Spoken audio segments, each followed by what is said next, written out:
Okey, ini first time saya datang ke Vietnam. Saya ikut Amy Travel Agency. Dia punya service very bagus, sangat baik-baik, cantik. Dia bawa dia punya bas pun paling besar tau. Saya duduk kat belakang, relax, cantik. Dia punya tour guide pun bagus, mesra alam. Nak kata mesra alam tu memang betul-betul mesra lah. Itu terbaik saja. Kalau nak ikut kalau nak datang ni Vietnam ni, datanglah dengan Amy Travel Agency. Ya, terbaik. Hai semua, Assalamualaikum. So kami dari peserta Al-Ilmi Travel. Kami berada di Danang 4 hari 3 malam. So dekat sini kita orang dapat hotel yang sangat best. Dekat mana Mak Teh? Pantai. Ini pantai best. Dekat je jalan kaki, tak sampai dalam 10 minit pun, 5 minit pun tak sampai. Best. Best tu kita orang pergi semua tempat yang best dekat Danang.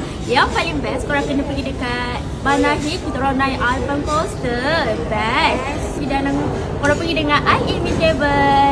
Ini sangat best. Hai, kita orang peserta private Al-Ilmi Travel.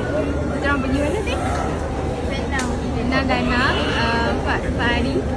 Overall best, paling sedap, paling best tau. Dapat makan oyster, sedap gila. Yang penting halal. Lepas tu makan semua bukan 1 lauk, 3 lauk. Jadi cave hunting sekali. Best gila nak mati. Al-Ilmi terbaik. Kita daripada Al-Ilmi Travel pergi ke Danang, Vietnam. So pergi naik cruise, naik Alpine Coaster. Lepas tu main indoor games macam dekat Genting, shopping mall, boleh shopping. Lepas tu overall semua untuk trip ni sangat best. Okay, so kalau nak travel pergi dengan siapa? Al-Ilmi. Okay.